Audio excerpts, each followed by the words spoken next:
Hola, mi nombre es Robert Mackenzie. Estamos reunidos para llevar a cabo la parte final de este estudio de la Universidad de Chicago. Estamos a punto de ver la primera parte de 10 programas realizados por Milton Friedman, economista con trayectoria internacional, nominado para el Premio Nobel y uno de los norteamericanos más controvertidos de nuestro tiempo. En las semanas por venir serán analizadas aquí las series realizadas por Friedman. Los famosos e influyentes personajes aquí presentes, tanto hombres como mujeres, tendrán mucho que decir acerca de los puntos de vista de Friedman referente a la sociedad en que vivimos hoy, sus fallas y enfermedades.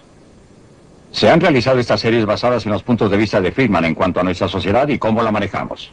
Muchos están en desacuerdo con sus ideas y otros son extremadamente entusiastas admiradores de estas. De una manera u otra, estoy muy ansioso de oír lo que Friedman está por decirnos.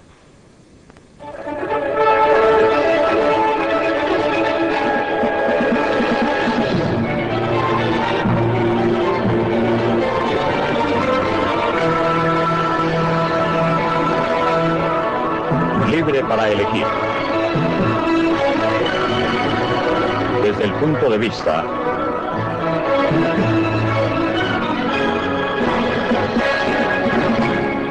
de Milton Friedman.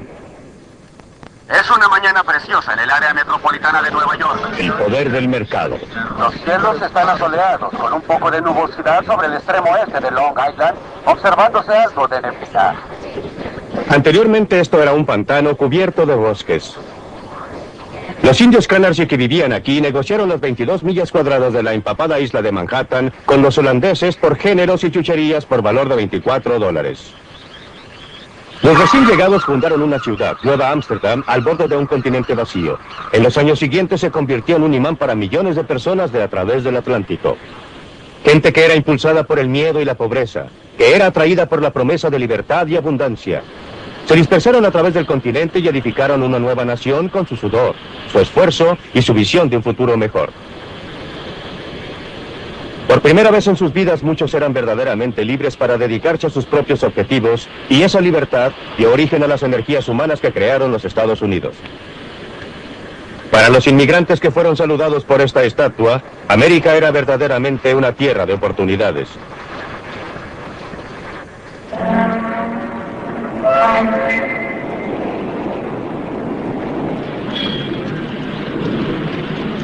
Se lanzaron a tierra con sus mejores ropas, ansiosos y ávidos, cargando sus pocas pertenencias. Eran pobres, pero todos tenían mucha esperanza.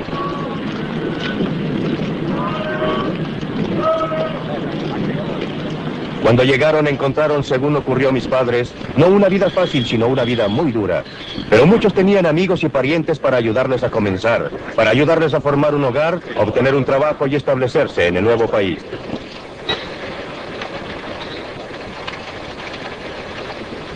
Existían muchas recompensas para el trabajo duro, empuje y capacidad. La vida era dura, pero las oportunidades eran reales. Existían pocos programas de auxilio gubernamental a que recurrir y nadie los esperaba, pero también había pocas restricciones y ningún reglamento, ninguna licencia que conseguir, ningún permiso a obtener, ningún papeleo que los restringiera. En realidad encontraron un mercado libre y la mayoría de ellos florecieron aquí. Mucha gente todavía llega a los Estados Unidos impulsada por las mismas presiones y atraída por la misma promesa. Usted los puede encontrar en lugares como este. Es Chinatown, en Nueva York, uno de los centros de la industria de la ropa. Un lugar donde cientos de miles de recién llegados han probado la vida en el nuevo país por primera vez. La gente que vive y trabaja aquí es igual a los primeros colonizadores. Quieren mejorar su suerte y están dispuestos a trabajar duro para lograrlo. Aunque no he estado a menudo en fábricas similares a esta, la conozco muy bien, porque esta es exactamente la misma clase de fábrica donde mi madre trabajó cuando llegó por primera vez a este país, a la edad de 14 años, hace casi 90. Y si no hubieran existido fábricas como esta en ese momento en que ella pudo comenzar a trabajar y ganar un poco de dinero, no habría podido venir, y en caso que yo existiera, sería un ruso o un húngaro en vez de un americano. Por supuesto que ella no se quedó aquí por mucho tiempo, se quedó hasta que aprendió el idioma. Mientras desarrollaba algún sentimiento por el país y gradualmente pudo crearse a sí misma una vida mejor. Similarmente, la gente que está ahora son igual que mi madre, inmigrantes de un país distante. Vinieron aquí porque les gusta más y tienen mayores oportunidades. Un lugar como este da la oportunidad de empezar. No se van a quedar aquí por mucho tiempo ni para siempre. Al contrario, ellos y sus hijos se crearán una vida mejor a medida que aprovechen las oportunidades que les proporciona un mercado libre. La ironía es que este lugar viola muchos de los estándares que actualmente consideramos como el derecho de cada trabajador. Está mal ventilado, está atestado de gente y los trabajadores aceptan una tarifa inferior a la sindical. Viola cada regla del libro. Pero si fuera cerrado, ¿quién se beneficiaría? Ciertamente no la gente aquí. Su vida parece bastante dura comparada con la nuestra. Pero esto solamente porque nuestros padres o abuelos pasaron por esa etapa por nosotros. Nosotros podemos comenzar en un punto superior.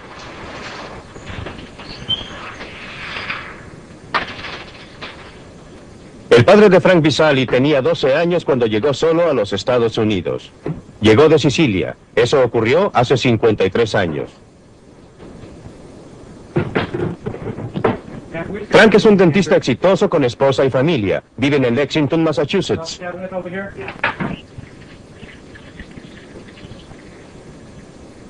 Estupendo, una botella llena toda la garrafa. No existe duda en la mente de Frank lo que la libertad combinada con la oportunidad significó para su padre y luego para él, o lo que pensarían sus abuelos si pudieran ver cómo él vive ahora. Ellos no creerían lo que pueden ver. Que una persona puede emigrar de una pequeña isla y tener tanto éxito fuera de su país, ya que ellos estaban principalmente dedicados al campo, trabajando allí como labriegos.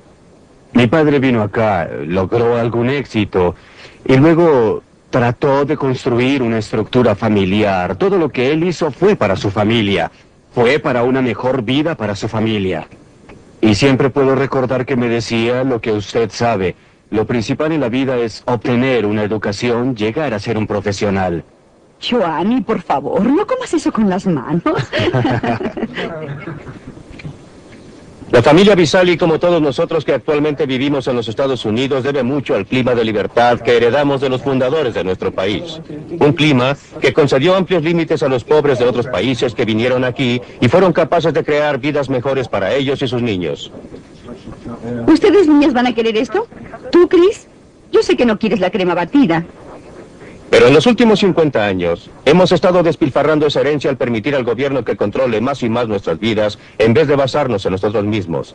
Debemos redescubrir las viejas verdades que los inmigrantes conocían instintivamente, lo que es la libertad económica y el papel que juega para preservar la libertad personal.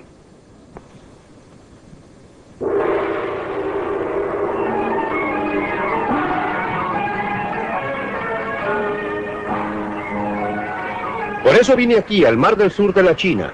Es un lugar donde existe un experimento casi de laboratorio respecto a lo que ocurre cuando el gobierno se limita a sus propias funciones y da libertad a la gente para que trate de obtener sus propios objetivos.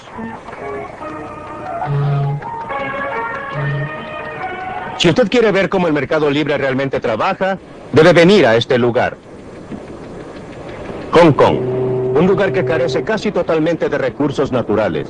Casi lo único que se puede nombrar es un gran puerto, pero la ausencia de recursos naturales no ha impedido un rápido desarrollo económico.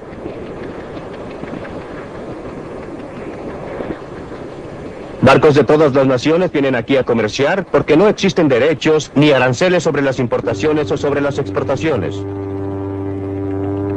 El poder del mercado libre ha permitido al trabajador pueblo de Hong Kong transformar lo que una vez fue roca estéril en uno de los lugares más florecientes y exitosos de Asia. Aparte de su puerto, el único otro recurso importante de Hong Kong es la gente. Más de 4,5 millones de habitantes. Igual que América hace un siglo, Hong Kong en los últimos decenios ha sido un asilo para gente que buscaba la libertad para aprovechar sus capacidades al máximo. Muchos de ellos son refugiados de países que no permiten la libertad económica y política que se da por sentada en Hong Kong. A pesar de un rápido crecimiento de la población, a pesar de la falta de recursos naturales, el estándar de vida es uno de los más altos en toda el Asia.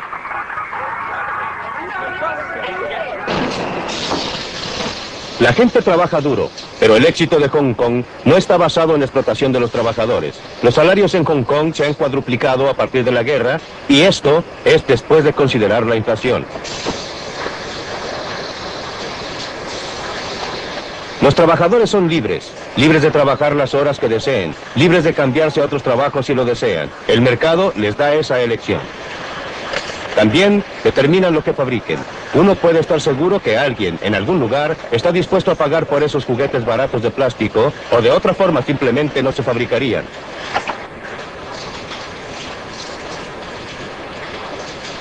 La competencia de lugares tales como Corea del Sur y Taiwán ha hecho que los productos baratos sean menos rentables, y por eso, los hombres de negocios de Hong Kong se han estado adaptando.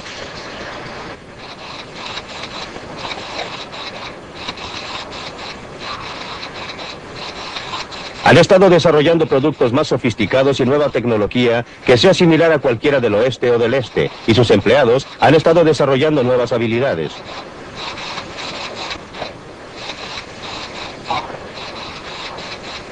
Hong Kong no se detiene jamás. Siempre hay algún negocio que hacer, alguna oportunidad que debe ser aprovechada. Por mucho tiempo ha sido un centro de turismo y el paraíso del comprador, y actualmente es uno de los centros comerciales del este. Es la gente común de Hong Kong la que se beneficia de todo ese esfuerzo y empresas.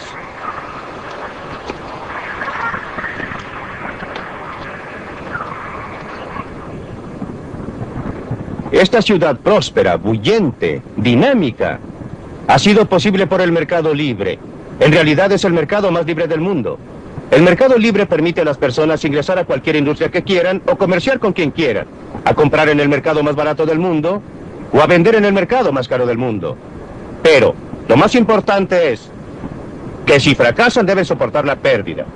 Si tienen éxito, obtienen el beneficio. Y esta atmósfera de incentivos es la que las ha inducido a trabajar, a adaptarse, a ahorrar, a producir un milagro. Este milagro no ha sido logrado por acción gubernativa, por alguien que está sentado en uno de esos altos edificios diciéndole a la gente lo que debe hacer. Ha sido logrado permitiendo que el mercado trabaje.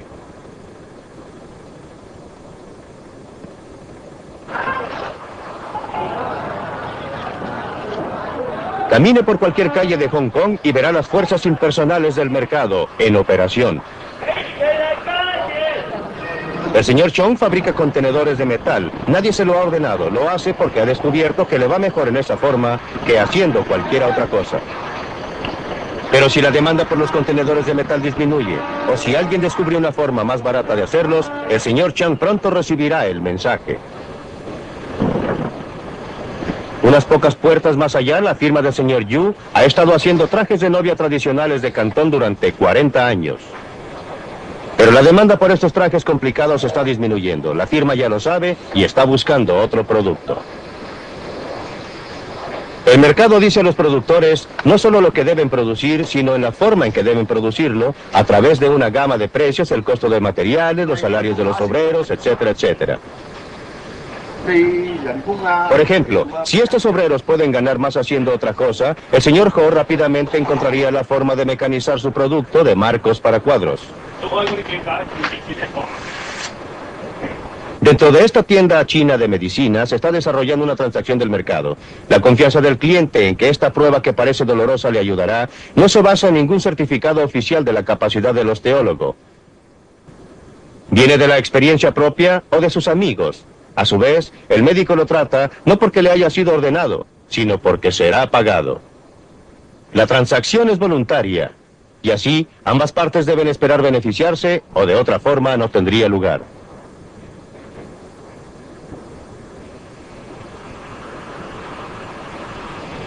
Créalo o no, este patio posterior es la entrada a una fábrica.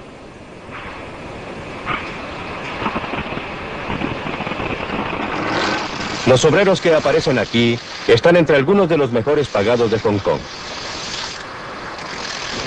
Hace calor, está húmedo y hay mucho ruido. Los obreros son altamente capacitados y por eso perciben salarios altos. Podrían convencer a su empleador que mejore las condiciones laborales ofreciendo trabajar por menos. pero prefieren aceptarlas, obtener los sueldos altos y gastarlos a su gusto. Esa es su elección. La mejor declaración conocida de los principios de un mercado libre, la clase de mercado libre que opera en Hong Kong, fue escrita al otro lado del mundo.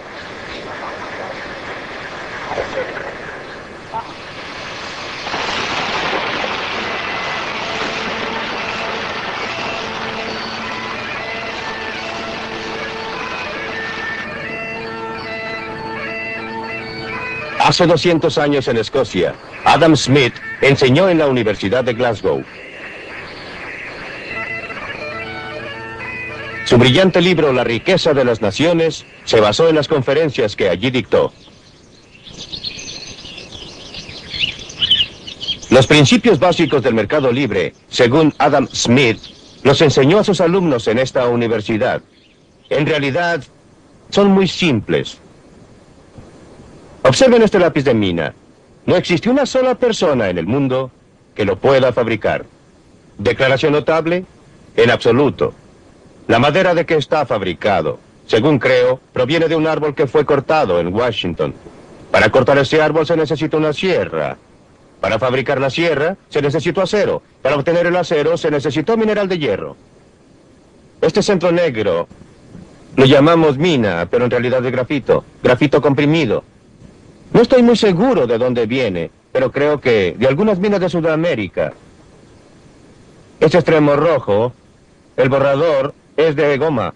Probablemente proviene de Malasia, de donde el árbol del caucho ni siquiera es originario. Fue importado de Sudamérica por algunos hombres de negocios con ayuda del gobierno británico. El casquillo de bronce, no tengo la menor idea de dónde proviene. Ni la pintura amarilla, ni la pintura que delineó las líneas negras, ni el pegamento que lo mantiene unido. Literalmente, miles de personas cooperaron para fabricar este lápiz. Gente que no habla el mismo idioma, que practica religiones diferentes, que podría odiarse si se conocieran. Cuando usted va a la tienda y compra este lápiz, en realidad está intercambiando unos pocos minutos de su tiempo por unos pocos segundos del tiempo de todas esas miles de personas. ¿Qué los unió y los indujo a cooperar para fabricar este lápiz? No había ningún comisario enviando oficios o dando órdenes desde alguna oficina central. Fue la magia del sistema de precios, la operación impersonal de los precios, que los juntó y logró que cooperaran para fabricar este lápiz, de modo que usted lo pueda obtener por una suma insignificante.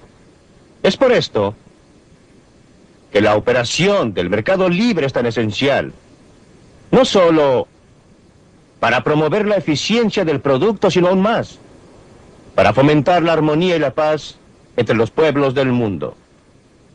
Esta gente está viajando entre dos sociedades muy diferentes. Este es Lo U, el punto fronterizo oficial entre China y Hong Kong. Existe una cantidad considerable de tráfico en esta frontera. La gente la atraviesa con un poco de más libertad que anteriormente. Mucha gente de Hong Kong comercia en la China y el mercado ha ayudado a unir a los dos países más estrechamente. Pero las barreras entre ellos son aún muy reales. A este lado de la frontera, la gente es libre no solo en el mercado, sino con respecto a toda su vida. Tienen libertad para hacer lo que quieran, para escribir lo que quieran, para actuar según les agrade. Esto no sucede allá. Por eso la gente de la China, que no puede obtener permiso de salida, llega a extremos peligrosos para escapar. Arriesgan sus vidas. Muchos pierden sus vidas, pero eso no impide que otros lo sigan. Algunos son atraídos por el estándar de vida material más alto de Hong Kong, pero aún más por el natural deseo humano de ser libres. La gente que obtiene permiso oficial para abandonar la China es muy afortunada. Podrán gozar de los beneficios de la libertad económica que encontrarán en Hong Kong. Pero lo que es más importante, eso les dará una libertad más amplia. La libertad humana y política nunca ha existido y no puede existir sin una gran medida de libertad económica. Aquellos de entre nosotros que hemos tenido la suerte de haber nacido en una sociedad libre, tendemos a tomar la libertad, a considerarla como el estado natural de la humanidad. No lo es. Es una cosa singular y preciosa.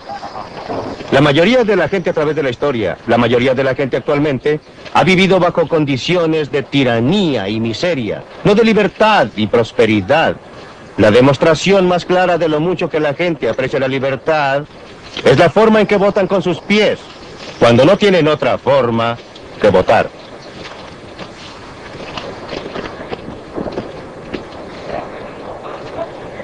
Por supuesto que muchos de los que lleguen a Hong Kong terminarán bajo condiciones que la mayoría de nosotros en el oeste encontraríamos desastrosas. Hong Kong está muy lejos de la utopía. Tiene sus barrios bajos, su crimen, su gente desesperadamente pobre.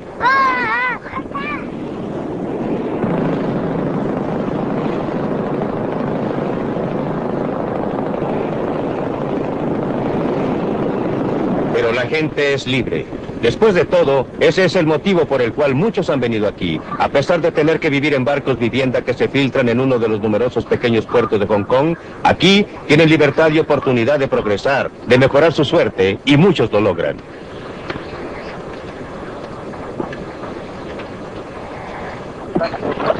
Es cierto que existe una pobreza espantosa en Hong Kong, pero la situación de la gente está mejorando. Están mucho mejor ahora que cuando recién llegaron atravesando la frontera con la China. Y esa pobreza, tan tremenda para nosotros porque estamos acostumbrados a estándares de vida mucho más altos, no es pobreza en opinión de la mayoría de los pueblos del mundo. Es una pobreza a la cual aspiran, un estado de cosas que desearían lograr.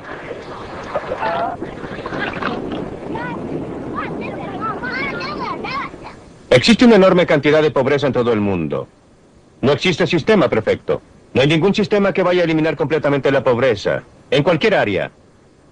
La cuestión es, ¿qué sistema presenta mayores oportunidades?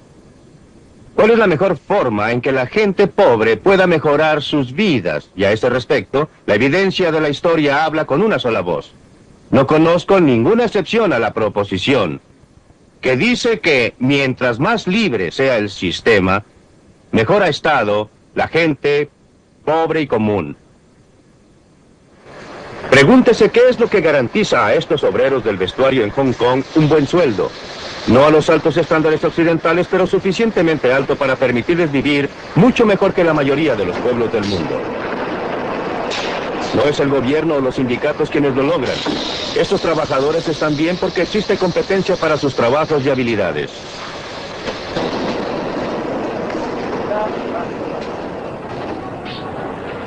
Cuando un hombre de negocios tiene problemas, un mercado amenaza con desaparecer o se presenta un nuevo competidor, y hay dos cosas que se pueden hacer.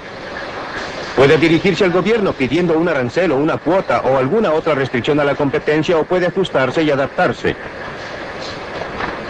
En Hong Kong la primera opción está cerrada. Hong Kong depende demasiado del comercio exterior y el gobierno simplemente ha debido adoptar una política sana de no interferencia. Esto es duro para algunos individuos, pero extremadamente sano para la sociedad en conjunto. Solo los hombres de negocios, que pueden adaptarse, que son flexibles y ajustables, sobreviven y crean buenas oportunidades de empleo para el resto. La ausencia total de aranceles o cualquier otra restricción al comercio es uno de los principales motivos porque Hong Kong ha podido proporcionar un estándar de vida que crece rápidamente. Aún la China comunista reconoce el éxito de Hong Kong. Se ha instalado aquí y ahora acepta el símbolo universal del capitalismo. El Banco de China, el banco oficial de la China comunista, es el mayor banco de Hong Kong. No hay duda que la China comunista reconoce el poder del mercado. En todo esto, el gobierno de Hong Kong ha tenido un rol importante, no solo por lo que ha hecho, sino por lo que ha dejado de hacer. Ha asegurado que se cumpla con las leyes y los contratos. Ha proporcionado las condiciones para que pueda operar un mercado libre. Pero lo que es más importante, no ha tratado de dirigir las actividades económicas de la colonia.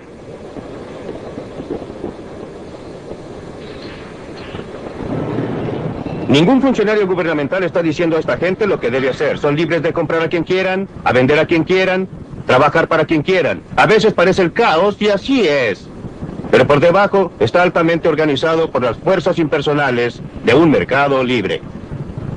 ¡Ay, muy buenos huevos frescos! ¡Pollo con sus patas! ¿Usted sabe de dónde provienen estos huevos? Directamente del pollo. No me haga preguntas y no le diré mentiras. Las fuerzas impersonales de una plaza libre operando aquí en los Estados Unidos. La clave son los precios. Los precios que la gente está dispuesta a pagar por los productos determinan lo que se producirá.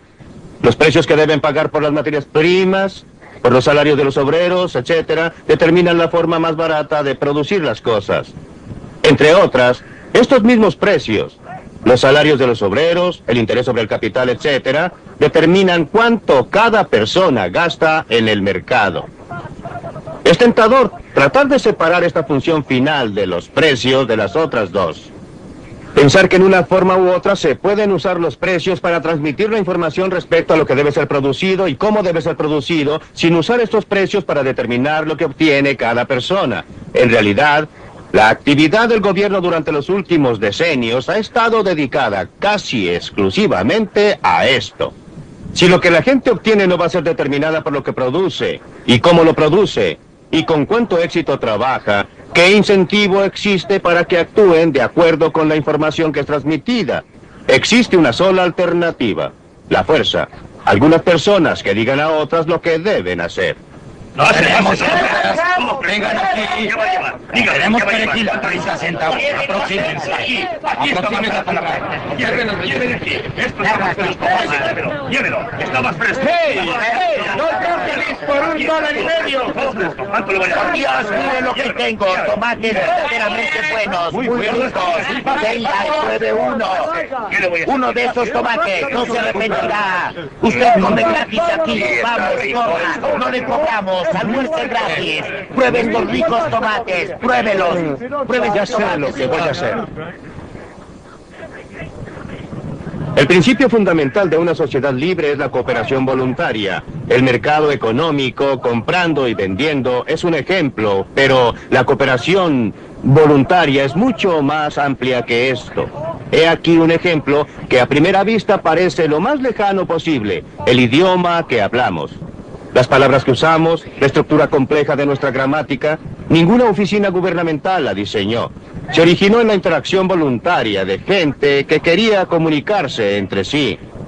O considere algunas de las grandes conquistas científicas de nuestra era, como los descubrimientos de un Einstein o Newton, los inventos de Thomas Alva Edison o Alexander Graham Bell, o considere aún las grandes actividades caritativas de Florence Nightingale o Andrew Carnegie. Esto no fue efectuado cumpliendo con las órdenes del gobierno, fueron hechos por individuos que estaban interesados en lo que hacían, desarrollaban sus propios intereses y cooperaban entre sí. Esta clase de cooperación voluntaria está tan asentada en la estructura de nuestra sociedad que tenemos que considerarla natural.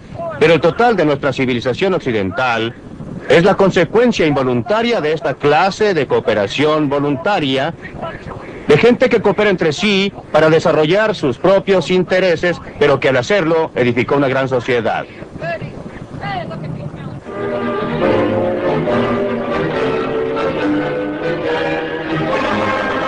Libre para elegir. En la Biblioteca Hunter de la Universidad de Chicago están nuestros invitados que esperan la oportunidad de mostrarnos sus puntos de vista. Empecemos. Me pareció que estaba diciendo que la edad dorada de América, cuando realmente era una tierra de oportunidades, fue a fines del siglo XIX a comienzos del siglo XX, cuando no existían reglamentos, permisos o papeleo. Yo alegaría que el gobierno tuvo un rol decisivo en una enorme concesión a los ferrocarriles para crear una economía capitalista norteamericana. En segundo lugar, en esa edad dorada descubrirá que el gobierno intervenía constantemente en una forma muy característica, usaba tropas contra los huelguistas. La historia laboral norteamericana ha sido la lucha de clases más violenta y sangrienta del mundo. Y hasta 1932 el gobierno, las leyes, los tribunales, la sociedad, siempre estaban de parte de los negocios contra los trabajadores. Por consiguiente, alegaría que tanto económicamente y en términos de reprimir los intentos de la gente para hacer valer sus derechos, nuestro gobierno antes del aparecimiento del Estado previsor en este país más o menos pertenecía a los negocios. Milton Friedman. Michael Harrington está viendo el agujero en la puerta del granero y no está mirando a dicha puerta. Resulta que durante todo ese periodo el gobierno en realidad intervenía de tiempo en tiempo y generalmente para hacer daño. Estoy de acuerdo con él que la intervención del gobierno principalmente no era buena en los aranceles, por ejemplo. Por otra parte, durante todo ese periodo los gastos gubernamentales, los gastos federales, los gastos del gobierno central nunca fueron superiores al 3% de la renta nacional. Eran triviales. Las concesiones de tierra a los ferrocarriles fueron un factor de menor importancia y yo no los apruebo. No estoy diciendo que fueran buenos, pero eran un factor muy insignificante. Hay que tener un sentido de las proporciones y esto se refiere a toda la discusión. No soy un anarquista. No propicio la eliminación del gobierno. Creo que necesitamos un gobierno, pero un gobierno que establezca un marco y reglas bajo las cuales los individuos, trabajando en pos de sus propios objetivos, puedan trabajar juntos y cooperar entre sí, y trabajen y cooperen, pero no solo en lo económico. Quiero llevarlo a esa teoría de que estábamos mejor, menos regulados a fines del siglo XIX y comienzos del XX porque, recuerde, la analogía del taller donde se imponía un trabajo excesivo proviene de allí cuando no existía ningún intento de restringir las horas de trabajo o regular las condiciones laborales. Pues bien, ¿acepta usted esta visión de ese periodo? Creo que es necesario contrastar lo que ha ocurrido en el intertanto. No veo cómo podamos hablar de eso sin compararlo con el periodo de interinato. Usted habló respecto al hecho de que durante los últimos 50 años hemos dilapidado parte de nuestra herencia de libertad. Y creo que durante los últimos 50 años hemos conseguido una mayor libertad. Casi durante la mitad de ese tiempo trabajé para una de las compañías industriales mayores del mundo, la DuPont Company. Así pude involucrarme en el lanzamiento de nuevas empresas y llegué a conocer bien al sistema de libre empresa, al cual respeto mucho. Pero durante ese periodo, y especialmente durante los últimos años en que he estado más involucrado con el gobierno y asuntos ambientales, me he convencido de que nuestra libertad mejoró cuando se permitió que la gente pudiera actuar libremente en el mercado. Libertad para votar con sus dólares en el mercado, libertad para votar con sus boletas en el lugar de la votación, y libertad para imponer algunas restricciones a los excesos del mercado, especialmente cuando uno está preocupado de cosas tales como el impacto a largo plazo sobre nuestra salud de la contaminación de nuestro medio ambiente, la introducción de materiales carcinógenos o la radiación de nuestra gente con productos nucleares. ¿Qué hay respecto a poner restricciones a los excesos del gobierno?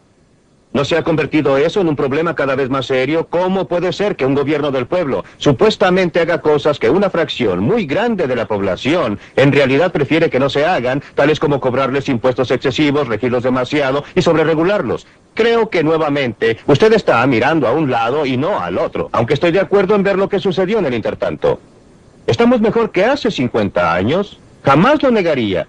Pero estamos parados sobre los hombros de la gente que vivió antes de nosotros y debemos observar lo mucho que lograron desde su punto de partida. Ese fue el periodo en que tuvimos el tremendo influjo de inmigrantes del exterior. Millones y millones y millones de ellos. Cuando abrimos un nuevo continente, cuando teníamos logros. Milton, usted dice, sin embargo, que existe algún sentido en que preferiría volver a esas circunstancias donde no existía ninguna regulación del trabajo de la fábrica, ningún horario, ninguna limitación de horas trabajadas. ¿Quiere volver a eso o dice que era un escalón de donde estamos ahora? Depende de lo que usted entienda por circunstancias. No quiero tener que volver a usar un coche de caballos en vez de un automóvil. Pero prefiero volver a las clases de reglamentos gubernamentales o a la ausencia de reglamentos. El mayor grado de libertad que se concedía a los individuos para desarrollar una u otra actividad que existía entonces en vez de lo que existe ahora. Creo que en realidad nuestros jefes industriales han sido arrastrados hacia el futuro gritando. Resistieron las leyes sobre el trabajo infantil, resistieron la previsión social, los sindicatos y ahora el movimiento ambiental.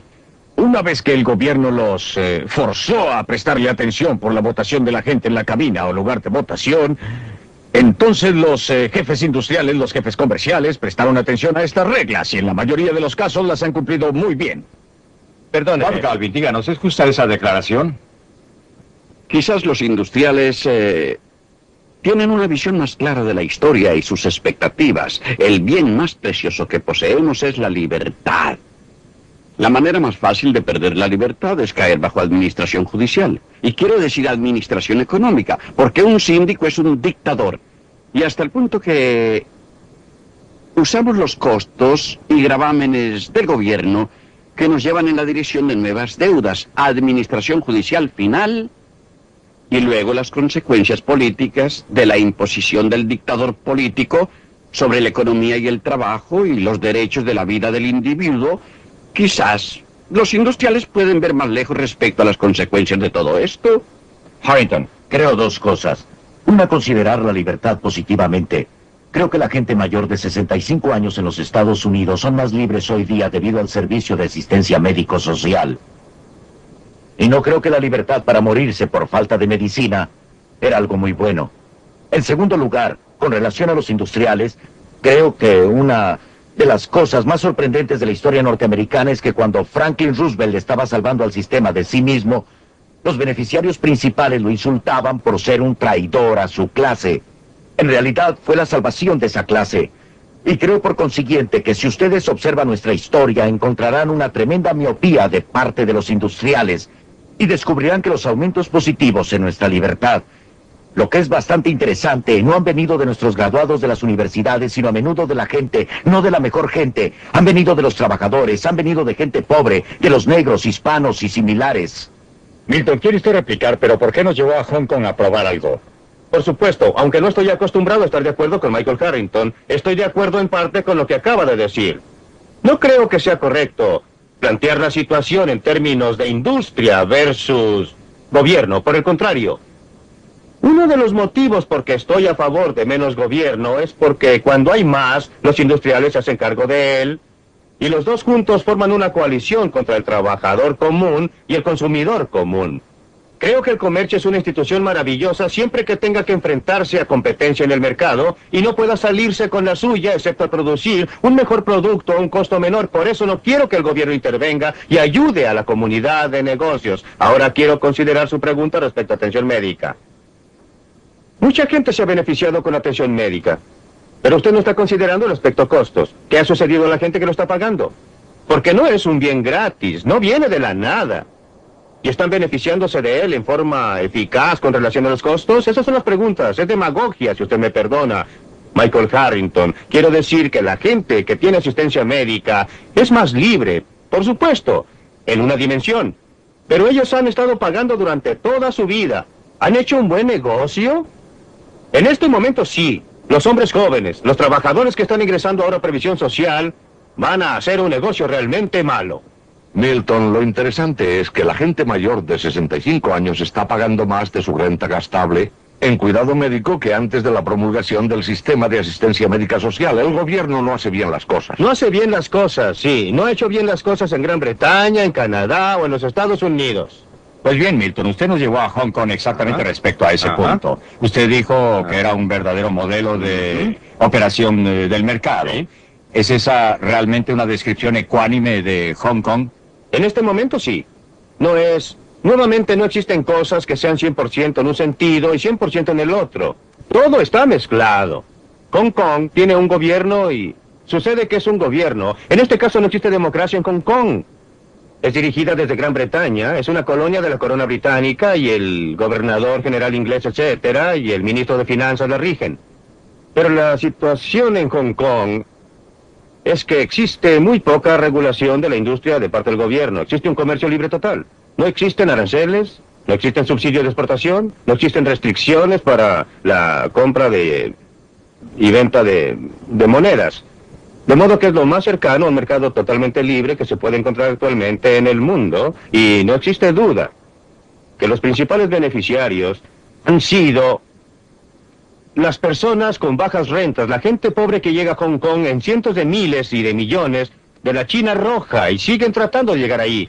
Eso se refiere a la pregunta de Michael Harrington respecto de si un sistema industrial, un sistema libre de empresas, un sistema que los pobres sufren bajo los talones de los industriales rapaces, que es lo que le preocupa. Entonces, ¿cómo explica el éxito en Hong Kong?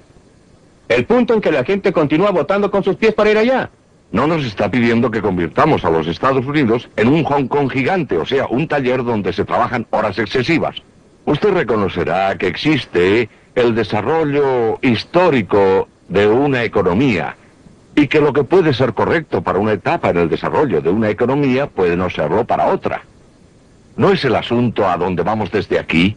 ¿Qué decisión pragmática debemos adoptar respecto a la dirección de la economía norteamericana? ¿Debe ser hacia más y más gobierno o debe ser mantener un balance adecuado entre la libertad de elección y la intervención gubernamental? Nuevamente el problema es distinguir dos cosas. Esto nos lleva a un comentario anterior que hicimos. Las circunstancias en términos de las disposiciones físicas y las circunstancias en términos de las reglas que guían a la sociedad. Ahora, en el caso de Hong Kong, por supuesto, no estoy pidiendo que aglomeremos a nuestra población en una densidad similar a la que tiene Hong Kong. Hong Kong es un ejemplo maravilloso justamente porque sus circunstancias físicas son terribles en ese lugar. A la gente de Hong Kong le encantaría irse a otro lugar con aglomeraciones menores y otra gente los dejara entrar. Este es el problema de la inmigración, que es una restricción muy importante sobre la libertad humana. En el periodo anterior a 1913, teníamos libertad de inmigración en un 100% en los Estados Unidos. No existe ahora, pero volvamos a su pregunta. ¿Usted cree que Hong Kong existiría si no estuviera contigua a la China comunista? Hong Kong existiría. Es muy dudoso que tendría las políticas que tiene ahora si no estuviera contigua a la China comunista. Pues bien, para contestar a su pregunta directamente, sí. Estoy a favor de que los Estados Unidos tengan, no las circunstancias físicas, pero las políticas que ha tenido Hong Kong de cero aranceles, comercio totalmente libre, ninguna restricción en las exportaciones, ninguna restricción en las transacciones monetarias. Un grado mucho mayor, un grado mucho menor de regulación gubernamental. Yo estoy de acuerdo con lo que Russell Peterson dijo antes, que existen efectos de terceros. Hay cosas tales como la contaminación. La cuestión es si las estamos manejando y no lo creo. Quiero que Bob participe en esto. Bob, respecto al comienzo de la agenda de Milton, ningún arancel, por ejemplo, ninguna restricción, ninguna cuota. Ahora bien, los grandes negocios, ¿aceptarán esa clase de política? Creo que las grandes empresas y todas las empresas podrían aplicar esa clase de política si encontramos el factor apropiado de equilibrio. Pues en el resto del comercio mundial, cuando negociamos fuera de nuestras fronteras y a medida que otros llegan, debemos comerciar con instituciones socializadas. Esa es una clase de institución muy diferente a la institución privada. La institución privada obviamente puede operar más eficientemente si no se le impone un precio artificial de la institución socializada allende los mares. Por eso creo que debe existir no el proteccionismo, sino que debe haber una regla internacional básica que impida a la institución socializada subsidiar y aprovecharse de la institución privada. ¿Incluye usted a los 9 países del mercado común, sin embargo, como países socialistas, o está dispuesto a tener competencia de los 9 países del mercado común? Los 9 países del mercado común europeo se dedican a la más dramática de las instituciones socializadas. No estoy de acuerdo con él. Nos estamos dañando al restringir el comercio exterior. Otros países se están dañando a sí mismos y a nosotros por las medidas que usted describe. Pero solo nos estamos dañando más si los imitamos. No creo, Dr. Friedman, que su madre obtendría un trabajo de costura hoy en América si no existiera ningún arancel. Lo que ocurriría es que no habría ningún trabajo de costura en América y haríamos computadoras. Pero existirían otra clase de trabajo si yo obtendría trabajo como una empleada a nivel bajo en una fabricación de computadoras. Sí, aunque usted enfrenta el problema que tanto un hombre de negocios muy importante y un diputado conservador muy importante no aceptan su receta de barrer con... Pero por supuesto, los dos enemigos mayores, yo diría, los enemigos mayores de la libre empresa y la libertad en el mundo, han sido por una parte los industriales y por la otra la mayoría de mis colegas académicos que terminan en el gobierno.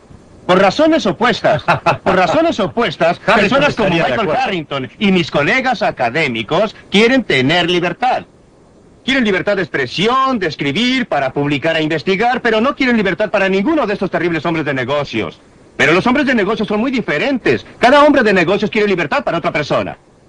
Pero quiere privilegios especiales para sí mismo. Quiere un arancel del Congreso. Y el Congreso, bueno, la forma en que los diputados son elegidos es haciendo favores a los votantes. Y si en realidad usted eliminara totalmente los aranceles, si redujera los controles gubernamentales en este país a los que son actualmente, no creo que beneficiarían a nadie. Bueno, entonces... A un Barber Conable, por quien tengo muchísimo respeto, o Bob Galvin, a quien respeto, creo que al que beneficiaría sería Michael Carrington. Bien, preguntemos lo que quiere y usará el pueblo americano, porque usted está diciendo en realidad que el diputado está dando al pueblo lo que éste quiere. Ahora bien, ¿no está diciendo usted que la gente no quiere esto o no comprende su ventaja?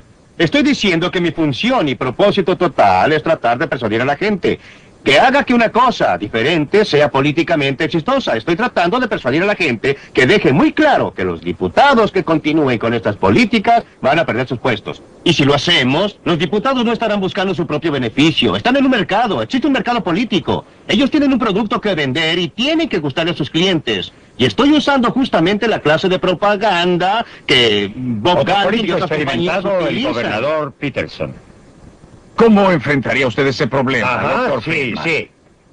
La gente decidió que quería aire fresco. Lo necesitábamos. Y así construimos la industria del aire acondicionado.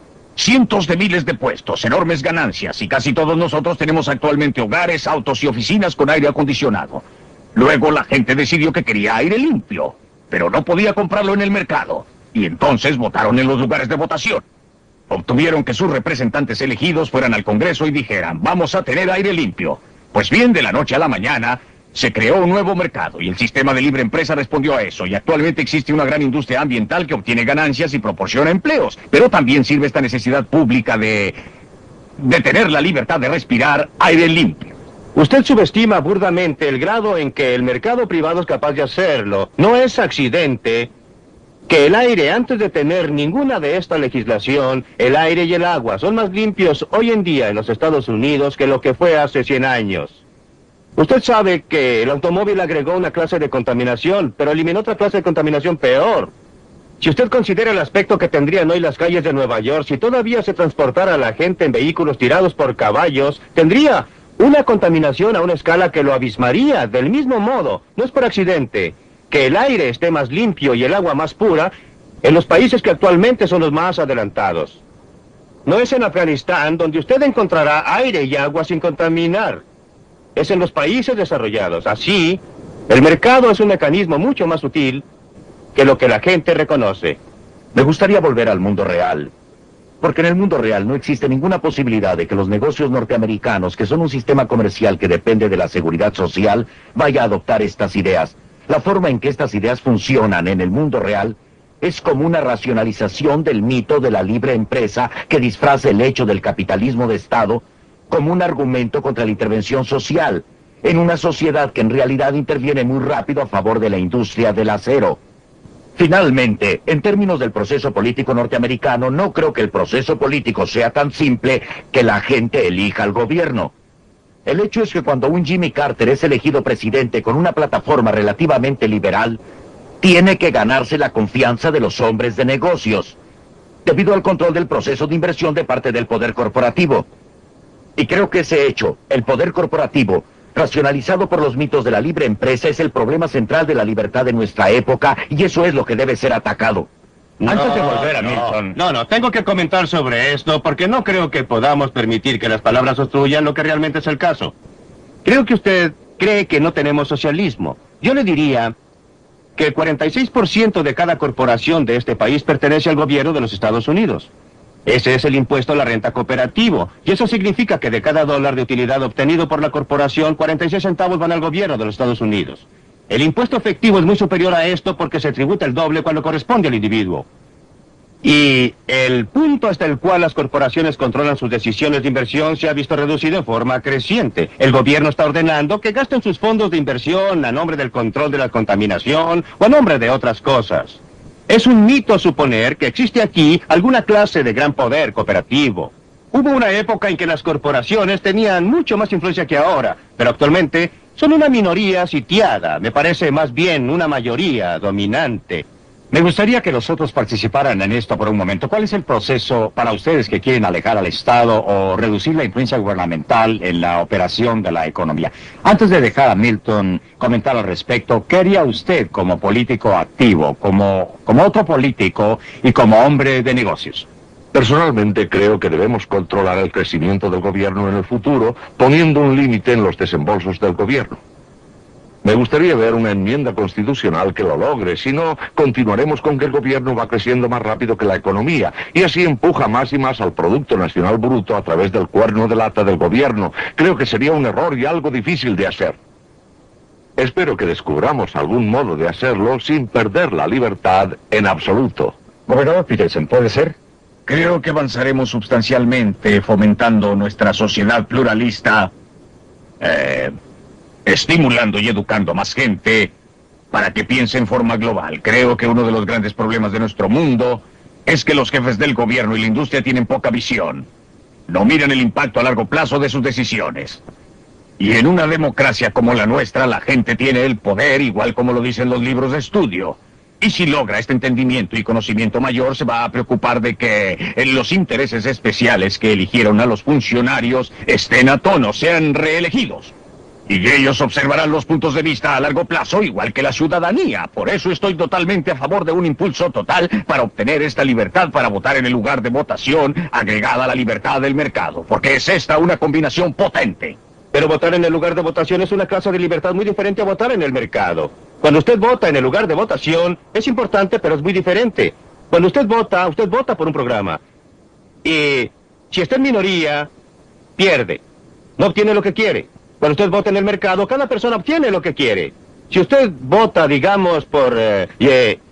yo voto por una corbata verde y obtengo una corbata verde. Usted vota por una corbata azul, obtiene una corbata azul. En la cabina de votación, si el 60% de nosotros vota por una corbata verde, usted tiene que usar una corbata verde. El 40% puede tratar de influenciar la toma de decisiones por su Sí, cuenta. puede tratar de influenciar, Claro, pero es un mecanismo muy naturalmente. diferente y menos eficiente para obtener el mismo rendimiento, los mismos resultados, de acuerdo con el gusto y preferencias personales. No importa qué auto compre, obtendrá aire sucio. Hay gente buena que corre con esta sociedad y la mayoría de la gente de que estamos hablando trabaja en algún lugar y sabe que su compañía está haciendo algo bastante bueno o está tratando de hacer algo bastante bueno. Creo que la gente va a comenzar a decir a sus líderes dónde se han equivocado y tratará de corregirlo por la acción directa de la caja de votos, Friedman. La gente en general es más conservadora y en particular es más liberal. Si usted pregunta a la gente qué piensa del gobierno, dirá, sáquenmelo de encima, menos impuestos. Si usted pregunta en particular con relación a la salud nacional, al empleo total, el gobierno es el empleador del último recurso. Respecto a la contaminación, hagan algo. Se publicó un artículo de Everett Latin Fortune hace un año, que no puede decirse que sea un diario radical de izquierda, que mostraba esta contradicción. Creo que existe actualmente en los Estados Unidos un rápido movimiento a la izquierda, a la derecha y al centro, que obviamente espero que no será resuelto por una reducción general cuyo objetivo sea principalmente la gente pobre y trabajadora, sino por una democratización creciente del poder económico y por una democratización creciente del gobierno. Creo que en esta complicada sociedad de enormes instituciones y burocracias, si hablamos de libertad, una cosa que me gustaría ver sería una ley que proporcione fondos para que cualquier minoría compre la investigación para contrarrestar a la mayoría. Si usted carece de la pericia, del conocimiento de tecnología hoy día, está fuera del debate. Pienso que debemos democratizar la información y el gobierno, igual que la economía y la sociedad. Siento que la solución de Michael Harrington no lo solucione. Él quiere un gobierno de la minoría y yo no. Yo quiero el gobierno individual. Yo quiero que los seres humanos controlen sus vidas individuales y separadamente. No creo que una minoría que no está de acuerdo conmigo deba tener el derecho a sacarme la plata para su propia investigación. Ellos deben salir y tratar de persuadir a la gente que les contribuya. Yo debo tener libertad para obtener que la gente contribuya para presentar mis ideas. Pero respeto la idea de tener alguna clase de agencia oficial para que vaya a financiar a los disidentes. En primer lugar, cualquier persona que tenga algún sentido de realismo respecto a la forma en que opera el gobierno sabrá que terminará en manos de la mayoría y no de la minoría. Pero ¿puede el gobierno en esta economía mundial compleja, extremadamente interdependiente que se está desarrollando? ¿Puede usted creer místicamente en la mano invisible de Adam Smith? Ocurre que pienso que Adam Smith fue una de las figuras intelectuales más grandes de la historia del mundo y que el capitalismo fue uno de los avances mayores que jamás haya obtenido la humanidad. Pero precisamente porque lo pongo en un contexto histórico, el capitalismo, según pronosticó un amigo mío que se llamaba Karl Marx hace algún tiempo, ha desarrollado tremendas tendencias hacia el monopolio, concentración, corporaciones multinacionales, abastecimientos de dinero no controlados ya por el Federal Reserve Bank o aún el presidente de los Estados Unidos. y pensar que usted puede responder a este medio radicalmente nuevo con una solución del siglo XVIII. Creo realmente que corresponde a un ejercicio intelectual cuyo efecto práctico y político es racionalizar el poder conservador en América. Esto es un mito completo, que el progreso de un país desarrollado interiormente en un mundo más complicado necesita la intervención gubernamental. La intervención gubernamental no ha crecido en aquellas áreas que se derivan de la total interdependencia del mundo. ¿Dónde crece? Al tomar el dinero de algunas personas y darlo a otras. Doctor Friedman, todo lo que tengo que decir es que el gobierno tiene que vivir en el siglo XX. Por supuesto. Mucho menos que en el XIX o en el XVIII. Sí, pero nuevamente... Y tomar a la sociedad como es hoy en día. En realidad lo hacemos. Y entonces construir sobre eso.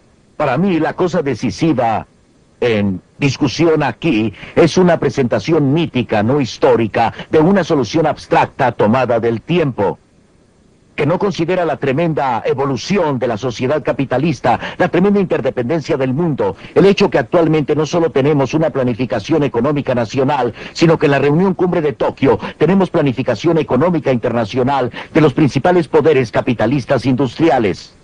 Y bajo estas circunstancias, tomando en cuenta el enorme logro de Adam Smith y el de la sociedad capitalista, bajo esta situación histórica radicalmente cambiada, proponer estas soluciones clásicas, me parece que es proponer algo no serio, que sin embargo funciona para racionalizar el poder corporativo económico y político conservador.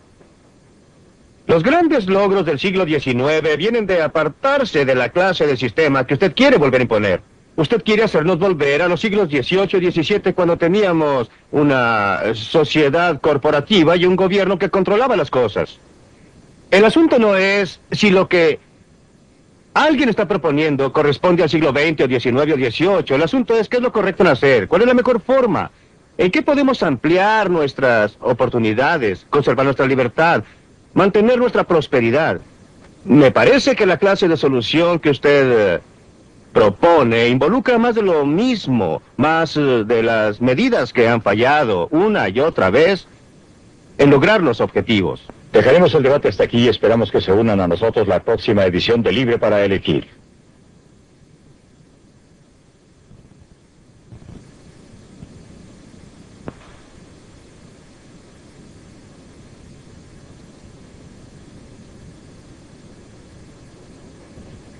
Cuando el gobierno trata de controlar la economía, ¿qué es lo que no funciona? Milton Friedman observa estos problemas en compañía de gobernadores en ejercicio en Inglaterra, India y los Estados Unidos.